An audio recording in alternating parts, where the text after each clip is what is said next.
In this video, we are going to learn how to solve series and parallel circuits. At first, series and parallel circuits may seem like something you just memorize. You might be told that in a series circuit, resistance adds, and in a parallel circuit, you use a different formula. But the real question is, why? What actually makes a circuit series? What actually makes a circuit parallel? And how can we look at a complicated circuit and break it down step by step? That is exactly what we will look at in this video. By the end, you should be able to look at a circuit, identify which parts are in series, which parts are in parallel, simplify the circuit, and then calculate the voltage and current through every component. Let us start with the simplest possible circuit. Here we have a battery, a resistor, and a wire connecting everything in a closed loop. When the circuit is closed, current flows around the loop. Now let us add another resistor. Notice something important. The current does not have a choice. Every charge that leaves the battery must pass through the first resistor. Then it must pass through the second resistor. Then it returns back to the battery. There is only one path for the current to follow. That is what makes this a series circuit. The important idea is this. If the same current must pass through each component and there is no branching point between them, then those components are in series. You can think of it like people walking through a hallway. If there is only one hallway and 3 doors are placed one after another, then every person must pass through every door. The first door slows them down. The second door slows them down more. And the third door slows them down even more. That is similar to what happens with resistors in series. Each resistor makes it harder for charge to flow. So when resistors are placed in series, their resistances add together. Suppose we have 3 resistors in series. R1 is 2 ohms, R2 is 3 ohms, and R3 is 5 ohms. Since the current has to pass through all 3 resistors, the total resistance is simply R1 plus R2 plus R3.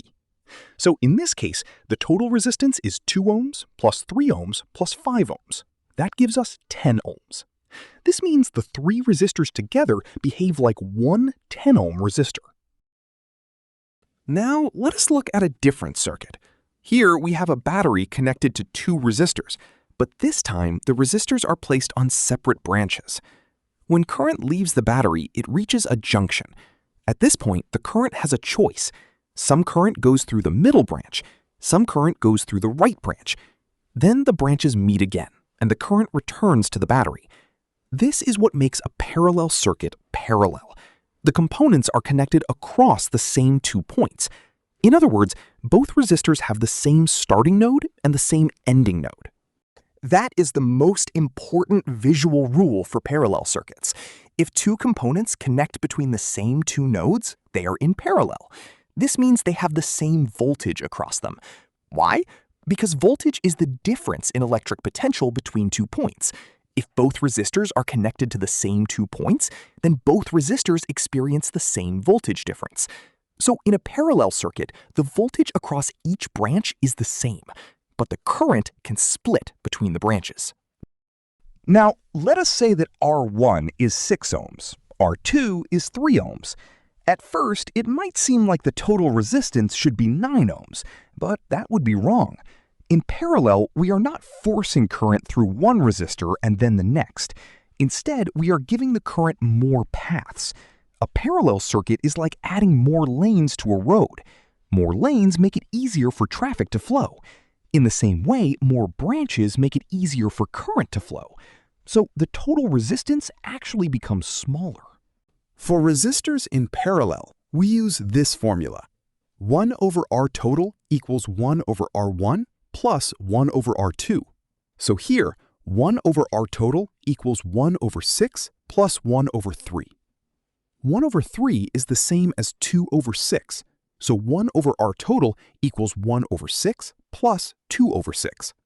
That gives us 3 over 6. So 1 over R total equals 3 over 6. Therefore, R total equals 2 ohms. Notice that 2 ohms is smaller than both 6 ohms and 3 ohms. That makes sense. By adding another path, we made it easier for current to flow. The key idea is, in parallel, resistance decreases because current has more than one path available. Now, let us look at a mixed circuit. Sometimes it can be hard to see which parts are in series and which parts are in parallel just by looking at the original drawing. So a helpful trick is to redraw the circuit in a cleaner way, without changing any of the electrical connections. To do that, we will start at the positive terminal of the battery and trace the path of the current. First, the current reaches R1, which has a resistance of 5 ohms. So in our new diagram, we draw R1 first. After R1, the current reaches junction 1. This point is important because this is where the circuit splits into 2 branches. So we add junction 1 to our new diagram. Now, from junction 1, the current has 2 possible paths. Let us trace the first branch. In this branch, the current passes through R2, which has a resistance of 10 ohms. So we draw R2 as the first branch. After R2, the current reaches junction 2, so we add junction 2 to the diagram. Now we go back to junction 1 and trace the second branch. In this branch, the current passes through R3, which has a resistance of 15 ohms. So we draw R3 as another branch between junction 1 and junction 2. Notice that R2 starts at junction 1 and ends at junction 2. R3 also starts at junction 1 and ends at junction 2. That means R2 and R3 are in parallel. Finally, after junction 2, the current returns to the negative terminal of the battery. So in our new diagram, we place the negative terminal at the far right. Now, the circuit is much easier to read. It is almost like we took the battery terminals, opened the circuit between them, and stretched the whole circuit into a straight layout. Now, let us solve the redrawn circuit. We already identified that R2 and R3 are in parallel, so we will simplify that parallel section first. R2 is 10 ohms, R3 is 15 ohms. For resistors in parallel, 1 over the equivalent resistance equals 1 over R2 plus 1 over R3. So 1 over R equivalent equals 1 over 10 plus 1 over 15. So 1 over R equivalent simplifies to 1 over 6. That means the equivalent resistance of the parallel section is 6 ohms. So now, instead of thinking about R2 and R3 separately, we can temporarily replace them with one 6-ohm resistor. Now the circuit is much simpler. We have R1 in series with this 6-ohm equivalent resistor. R1 is 5 ohms. The equivalent resistor is 6 ohms. Since these two are in series, we add them. So the total resistance of the circuit is 5 ohms plus 6 ohms. That gives us 11 ohms. Now that we know the total resistance, we can find the total current leaving the battery.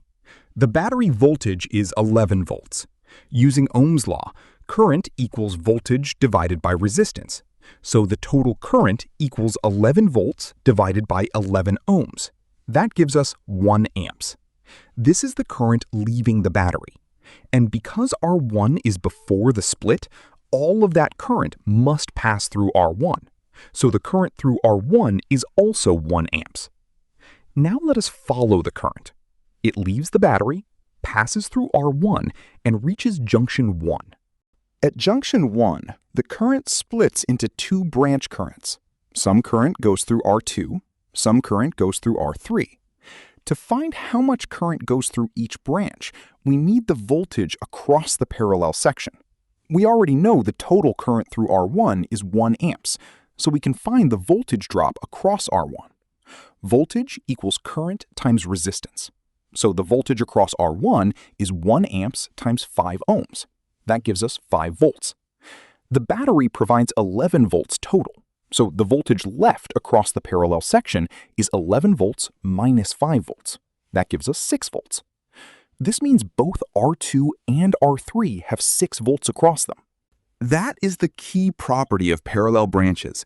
They start at the same junction and end at the same junction, so they share the same voltage.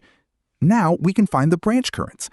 For R2, the resistance is 10 ohms. So the current through R2 equals 6 volts divided by 10 ohms. That gives us 0.6 amps. For R3, the resistance is 15 ohms. So the current through R3 equals 6 volts divided by 15 ohms. That gives us 0.4 amps.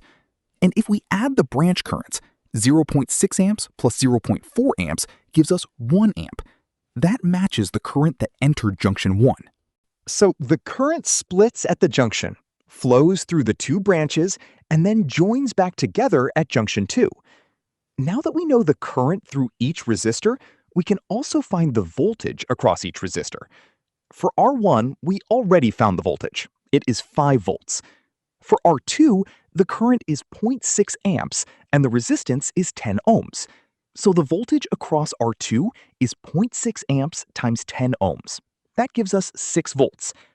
For R3, the current is 0.4 amps and the resistance is 15 ohms. So the voltage across R3 is 0.4 amps times 15 ohms. That also gives us 6 volts.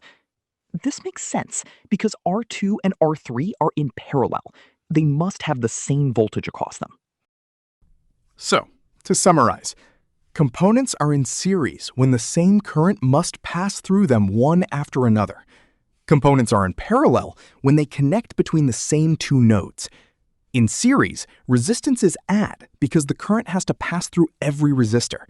In parallel, the total resistance decreases because the current has more paths available.